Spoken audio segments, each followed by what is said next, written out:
O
processo da área de referência do GAT, ele se deu primeiro com a chamada e uma luta da APOIME, né?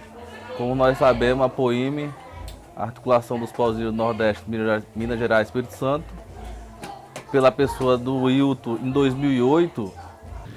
Com o surgimento dessas organizações, né, a gente pôde estar trabalhando junto a construção de uma política de gestão ambiental que fosse macro, algo nacional, né, que não se limitasse somente às terras indígenas da Amazônia, não tirando assim, o valor e a necessidade que a Amazônia tem, mas mostrando para o governo que diversas outras terras indígenas fora da Amazônia que eram passivas também, né, de ações ambientais e que o governo vinha deixando passar despercebido. Então, a gente começou a desconstruir esse pensamento de negar, de invisibilizar a demanda indígena fora da Amazônia, né? E depois de 10 anos, né, que a gente começou final de 2003, começo de 2004, estamos agora em 2014, então agora a gente está vendo a realização de um sonho que foi sonhado durante 10 anos, né? Aqueles efeitos de cor, para deixar com mais estourado. O verde fica verdão. E a APOIME conseguiu colocar que esse projeto GAT na GEF, né, fosse implantado dentro da sua área de abrangência, do Nordeste, né, com os índios do Nordeste. O objetivo do projeto GAT é contribuir com os povos indígenas para que as suas terras tenham um ambiente sustentável, equilibrado, de qualidade para a sua reprodução física e cultural e para a manutenção da biodiversidade e dos recursos necessários para a sobrevivência desses povos. Então, nessa perspectiva e nesse contexto, os processos de mapeamento participativos ou etnomapeamentos, eles são importantes para iniciar, aqui no caso do Nordeste, um debate mais amplo dentro da comunidade sobre o território, sobre diversas questões que envolvem o território e seu ambiente, o uso de recursos da mata, agricultura, pesca, conflitos socioambientais, a existência de empreendimentos passando perto da terra indígena ou mesmo dentro da terra indígena. Então, através dos mapas elaborados de maneira participativa, você pode ter um diálogo mais equilibrado entre conhecimento científico e conhecimento dos povos das terras indígenas. A parceria entre o Projeto GAT e a ANAI começou numa reunião chamada pela APOIME, onde tinham vários parceiros da APOIME ali presentes, e depois disso a conversa avançou para que a ANAI apoiasse 2 terras indígenas, que são áreas de referência do GAT, para pensar sua gestão ambiental territorial através da realização de etnomapas, ou mapas, né? Não teria como a gente fazer esses etnomapeamentos, esses indicativos de gestão, de modo a proteger recursos naturais, sem levar em conta toda a história de degradação dessas terras, o desenvolvimento dessa população com a economia de fora dessas terras, né? E encarar esse desafio não apenas como uma questão de proteção de recursos, mas de recuperação, regeneração desses recursos, dessa vegetação, dessa fauna e também de gestão da própria economia indígena, pensar uma nova economia indígena, né, que não seja só agricultura, mas agricultura, serviços, trabalhos externos, uma economia indígena capaz de suportar tanto o bem-estar dos índios quanto a recuperação do seu ambiente e dos seus recursos. Esse é o nosso desafio nesse trabalho de mapeamento de PGTA que estamos fazendo, que vamos fazer juntos com o Chocó e com os Pancararu. Caboclo de pena sou eu, rei do Caruá. Ei na rei, rei oa, rei o, ei na rei, rei a, rei o, ei na rei, rei oa, rei o, ei na rei, rei a, rei o, ei na rei, rei oa, rei o, ei na rei, a, rei o.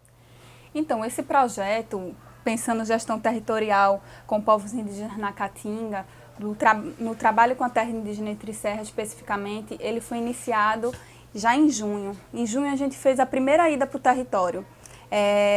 Naquela ocasião é o que a gente chama da fase de sensibilização, que é quando a gente vai no povo e aí conversa com as lideranças indígenas, convida parceiros, né? Na ocasião tiveram várias lideranças da terra indígena Entre Serras especificamente e também algumas lideranças da terra indígena Pancararu. Então a gente foi um pouco apresentar quais eram os objetivos do projeto. As lideranças da terra indígena, tanto Pancararu como Entre Serras, já estavam bem familiarizadas com o tema da discussão de PGTAs, da própria política mesmo da PNGAT, porque a terra indígena Entre Serras é uma das terras de referência, né, do projeto GAT. Então, naquela ocasião foi muito mais um momento de planejamento. Não tem como se fazer, Didinho, o georreferenciamento ou o geomapeamento sem a gente fazer todo o território da etnia Pancararu, né, das 14.294 hectares de terra. Né? Então, já de antemão, já estou adiantando que vocês também vão ter que se desempenhar para estar junto nesse processo. Por que a importância desse mapeamento dentro desse território? A gente tem uma visão, né, do nosso próprio território, de como a gente vai ser útil para a gente trabalhar dentro de um mapa geográfico que a gente vai ter. Um exemplo, você vai chegar no governo com o seu mapa, né? Tá aqui, FUNAI, ó. Eu tenho uma grande uma potência de trabalhar em projetos nessa área, mas como é, tá aqui, ó.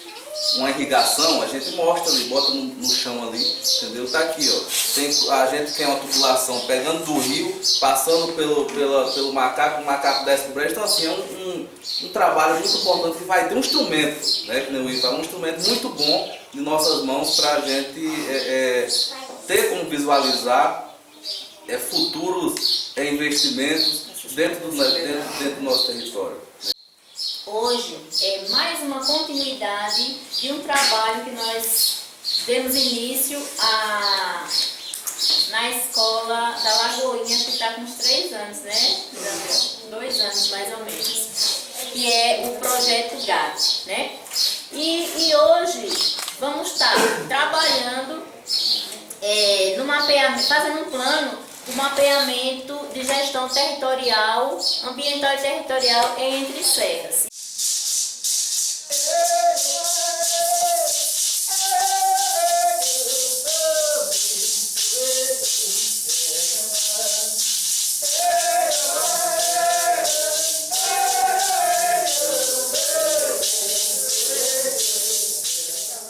Então, o segundo momento do projeto foi realizar um diagnóstico da situação territorial da terra indígena Entre Serras. E uma das questões centrais que já apontavam para a gente desde o começo é que não tem como a gente entender a situação da terra indígena Entre Serras sem entender também a situação da terra indígena Pancararu. A primeira atividade do diagnóstico foi realizada em agosto de 2014, né? Nesse momento foram realizadas oficinas de mapeamento que tinham como objetivo identificar, junto aos Pancararu da terra indígena Entre Serras, quais eram as questões, né, que são importantes para eles, né? O que é que tem de importante naquele território.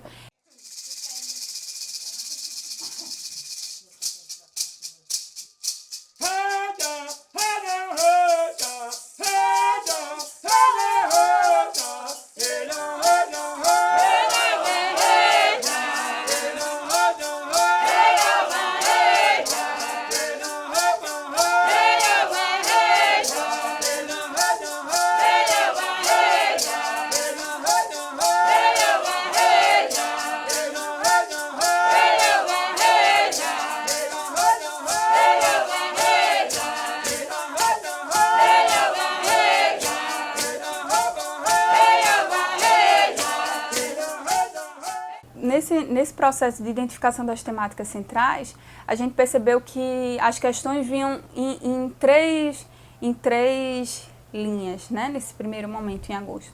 O primeiro conjunto de questões se tratava da situação fundiária, né, os conflitos que tem mais a ver com agentes externos, então aí estão agrupados uma série de empreendimentos que afetam a terra indígena e que estão nos seus arredores. Um segundo conjunto de questões tem a ver com o processo de regularização do território, que ainda não foi concluído, né, que tem a ver com, apesar da terra estar homologada, né, tanto a terra indígena Entre Serras quanto a terra indígena Pancararu, ainda há um grande número de poceiros dentro do território, né, que faz com que haja vários conflitos. A gente aqui pagava 62 índios, pagava renda dos poceiros daqui do Mundo Novo, para plantar mandioca. Por isso que a gente lutou por essa terra, né? Graças a Deus, hoje, nós não pagamos mais renda. E já tem 450 famílias ressentadas aqui, tem terra para trabalharem. E graças a Deus, se Deus quiser daqui mais para o ano, daqui a 2 anos, nós temos o resto da terra, né? Porque antes não vai ser não, porque a FUNAI só vai indenizar o pessoal restante em fevereiro. Se for verdade, tudo bem. Se não for, a gente vai à luta. Eu trabalho atrás desse serrote aí, ó. Bem aí, atrás desse serrote aí, numa terra de Antônio Nunes. Eu, meu pai, o Finado Noé, meu cunhado, o marido Lenice, nós estávamos uma roça aí de umas 8 ou 10 tarefas de mandioca aí. Nós pagávamos renda, nós trabalhávamos dia meia e era desse jeito. O que eu mais quero é que tire os poceiros da nossa terra, vai ficar só os índios. Até porque nós temos família em todo lugar. Muita família. Porto do Brejo tem família em São Paulo, em Brasília, em Recife, em todo lugar, que nem nós também aqui. Aí a gente quer essa terra de verdade, porque quando nós for chegar, tem onde morar, né? Se Deus quiser, nós vamos lutar para vencer.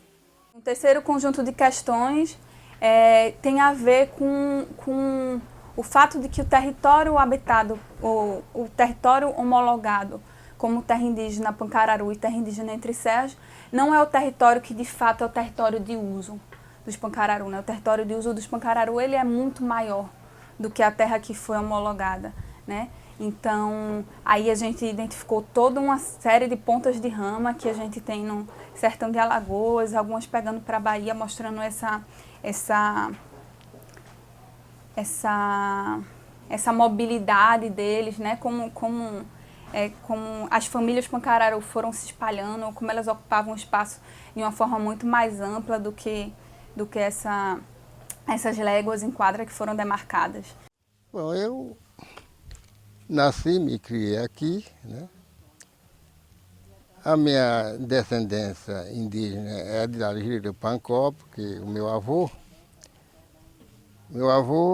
a descendência dele é Jiripancó, mas tem aqui no Brejo também. E ele, nessa passagem de lá para cá, aqui tinha uma família dos Silva, né? E ele entrosou com uma dessas famílias e casou aqui, essa família dos Silva. Então, aí começou. Aí veio a minha mãe, mais outras irmãs. Mas como minha mãe tem a família de lá, no Recuri, aí ela, de vez em quando, eu molecão, de vez em quando, bora por Recuri amanhã. Aí nós saíamos daqui, né? Umas 4 horas da madrugada, de pé, não era no cavalo nem nada, não, era de pé. Se mandava. Passava aqui, atravessava o Mochotó. Né? E também o uso dos rios Mochotó e do Rio São Francisco, né? Como eles usam o Rio São Francisco e usam o Rio Mochotó e as áreas de acesso a esse rio não estão dentro do processo de homologação. Então esse foi um primeiro conjunto de questões. Aí quando o Rio Mochotó está cheio, é quando dá as trevoadas aqui para cima, lá do sertão, esse meio do mundo aqui, né? E lá do Najá, né? Aí o rio, um borda cheio d'água, né?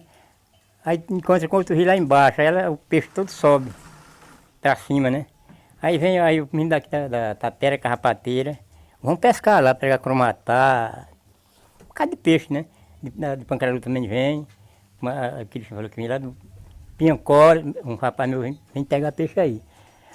Aí tem vezes que ele, teve um ano passado, foi tem que o Pedro, ele deu umas 4 viagens com a moto, chega lá, o sacão estava cheio de peixe, ele voltava. Voltava não, chega lá, já estava cheio de peixe, ele voltava, né? Então, esse primeiro conjunto de informações a gente identificou em agosto, né? E aí isso foi feito nas oficinas de mapeamento e nas caminhadas pelo território. E aí, nesse caso, nos Pancararu, então foi importante retratar como cada grupo desses via o seu território, né?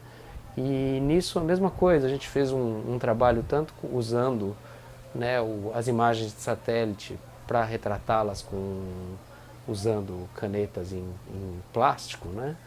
E assim como também fizemos um trabalho em que eles puderam recuperar um pouco dessa história, dos problemas ambientais encontrados e tal.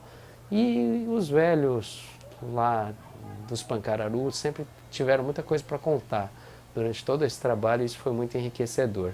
Assim como, na verdade, as próprias caminhadas em campo, né? Porque o mapa, por si só, ele é uma representação. Então, a ida a campo, a estado, caminhar junto com o povo ali naquele local onde eles conhecem tão bem, naquele território, é que faz daquele espaço um espaço mais interessante, e a prática do caminhar é uma maneira ótima de revelar esse espaço, de juntos eles poderem contar com toda a liberdade aquilo que é a paisagem habitual deles, né? E além disso também tem essa questão do croá, que é a questão que eles colocavam como muito importante, que hoje em dia a demanda de uso do croá está sendo muito intensa e já está sendo percebido que é um recurso natural, apesar de ser uma coisa extremamente importante para a vida cultural dos Pancararu, está se tornando escasso. Então eles relatam que cada vez mais está mais difícil de encontrar o croá. Isso tem causado uma certa angústia com o pessoal, no sentido de procurar algum tipo de solução. Como é que está sendo essa extração, se a extração está sendo de uma forma sustentável, se não, e tentar dialogar com o pessoal quais são as formas que eles veem para estar possivelmente, os caminhos que vê para estar solucionando essa questão, para que não se acabe essa planta, que é uma planta que é fundamental na vida dos Pancararu. O croá é uma planta nativa que ele nasce naturalmente, sabe? Onde existe um pé, numa mata que é mais preservada, o croá dá mais em mata preservada. A caatinga foi preservada, o bicho não andou, a gente não andou. Se tiver um pé ali, com certeza ele vai brotar mais e vai ficar mais abrangente o croá. Mas se você descobrir um canto que tem um croá e começar a retirada, animais começou a movimentar dentro dele, com certeza vai acabar com o croá. É que hoje nós temos ele como quase extinções. Essa nossa caatinga aqui da Carrapateira, nós antes, uns 5, 10 anos atrás, nós ainda havia alguns pés. Ou então onde existe a mata do croá, que é aqui no Olho d'Água existe uma mata, aqui ao lado também existe outra, no Pé da Serra sempre existia, mas hoje nós temos quase extinções. Então o que eu vejo, a maneira que a gente podia preservar esse croá era, primeiro conscientizar as pessoas no retirar do croá. E ensinando a eles como retirar, porque muitas pessoas que retiram o croá faz o quê? Chega lá, simplesmente vê aquele croá bonito, não sabe como é que se retira ele. Chega lá, puxa ele, arranca o pé completo. Arrancando o pé do croá completo, você sabe que daqui 1 ano, 2 anos, a gente não vai ter mais naquele lugar que arrancou o pé, não vai ter mais croá. E a gente sabendo retirar a fibra do croá, se coração chega no pé de croá, tem 5, 6 folhas, a gente tirar 2, 3 folhas, com certeza o próximo ano vai ter outras folhas novas, e aquelas que eram pequenas vai estar no tempo de dar retirada. Usar o croá para levantar o almoço, o aió, entendeu? A nossa tradição. Mas se for para tirar o croá, para negociar com ele, não dá. Então a gente tem que, por isso que a gente está preservando aqui, né? As reservas de croá. Nas matas, a gente não desmata as matas, porque no momento que você desmata as matas no lugar do croá, ele não se dá. Ele só se dá mais nas matas. E a gente sabe que a nossa tradição é o croá. E se a gente deixar botar fogo, destruir a mata no lugar do croá, então vai se acabar.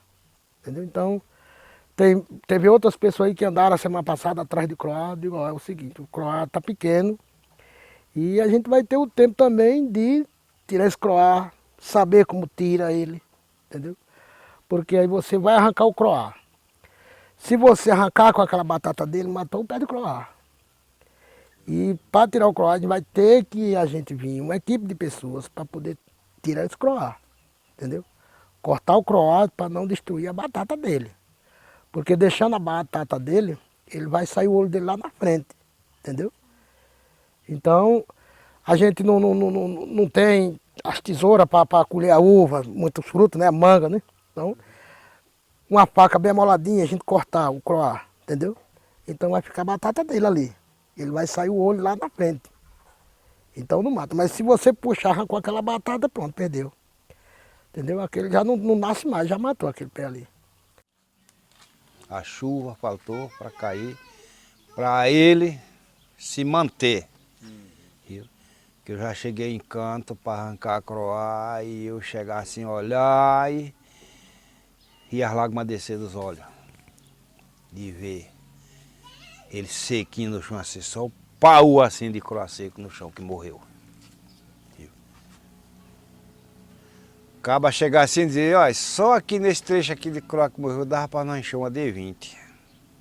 E o caba falou assim, eu virei a cara para um lado assim, porque as lágrimas desceu dos olhos. Senhor. Você pode pegar e plantar aí, qualquer, aqui nesses altos aí, todo canto desse alto aí tem. Todo canto tem. Tem boleira de croá assim, tem tampo de croá, tem que você não entra dentro. Mas não serve. Todo pequenininho assim. Não serve. É porque eu sei, porque se o croá se acabar, como é que nós vamos viver? Como é que nós vamos fazer nossos rituais com nossos pais encantados? Aí se acaba tudo.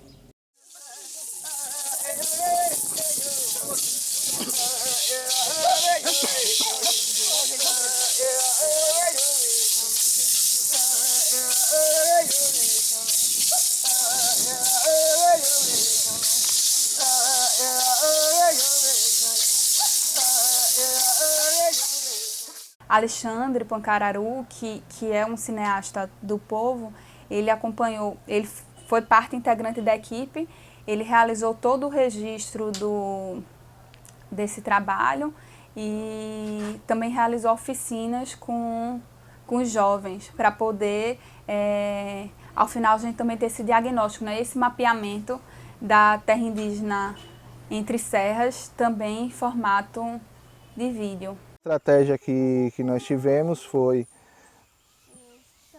se utilizar, se aproveitar do evento que estava tendo, né, na aldeia Piancó, no território Entre Serras, que foi os Jogos Indígenas, que durou 3 dias. Então a estratégia foi abordar os jovens que ali estavam ou participando dos jogos ou assistindo e convidar eles para estar fazendo parte da oficina de audiovisual. Então, o primeiro momento que nós tivemos com eles foi apresentar as técnicas, né, do audiovisual, negócio de plano, de áudio, de iluminação, e o objetivo que nós tivemos ali, reunindo, foi fazer a cobertura dos jogos em si, pegar a entrevista dos organizadores, pegar a entrevista dos participantes, das lideranças que estavam ali presentes, para falar sobre os jogos.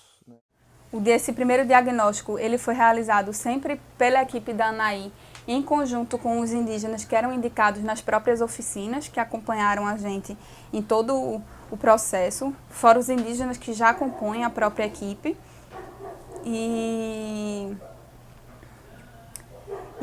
o diagnóstico foi finalizado, então, no mês de outubro. No mês de novembro, a gente retorna para o território, agora para fazer um processo de validação, né, desse, que a gente chama de validação desse processo, que é apresentar o resultado do diagnóstico, mostrar os mapas que foram produzidos a partir dessas informações, dessas temáticas que foram elencadas pelos indígenas nas oficinas como sendo temáticas importantes. Agora, trabalhando com um público maior do que o público que participou das oficinas, então, participaram alguns agentes de saúde, participaram professores, participaram outras lideranças. E aí foi um momento bem legal de discussão dos mapas, de perceber o que é que estava ali, o que é que faltava.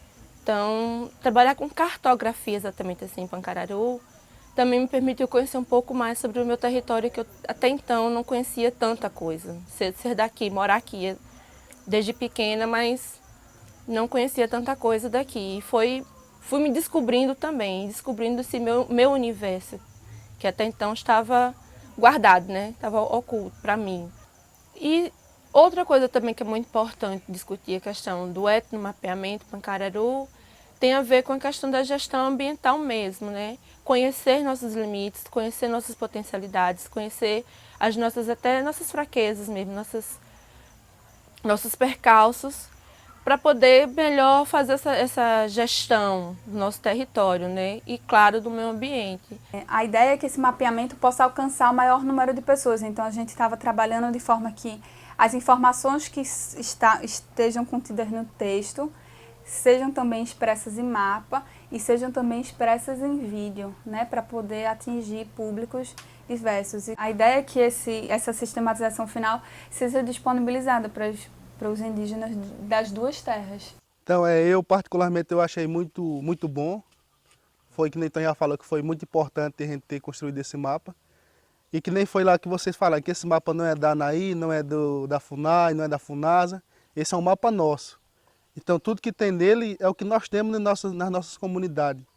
E esse é um mapa para, se no futuro a gente for poder ou querer cobrar alguma coisa, nós temos um mapa para mostrar onde nós queremos cobrar e onde nós queremos que construa algo ou que seja importante para apresentar para algumas pessoas. Eu vejo como uma coisa que vai ajudar bastante a nossa comunidade. Até porque hoje uma das preocupações que a gente tem levantado também em relação à questão do meio ambiente. Partindo do meio ambiente, a gente também parte do nosso território também, que é a natureza. Se a gente acredita que a natureza é quem representa a nossa força imaterial, é quem representa a nossa cultura também, é através da natureza que a gente também fortalece as nossas tradições, dá continuidade àquilo que é mais sagrado para nós. A gente vê como uma grande ajuda que vem fortalecer ainda mais a nossa comunidade. Um projeto como esse eu vejo que é bastante significativo para o fortalecimento do nosso povo, para a sustentabilidade do nosso povo, né, e para a preservação da nossa cultura.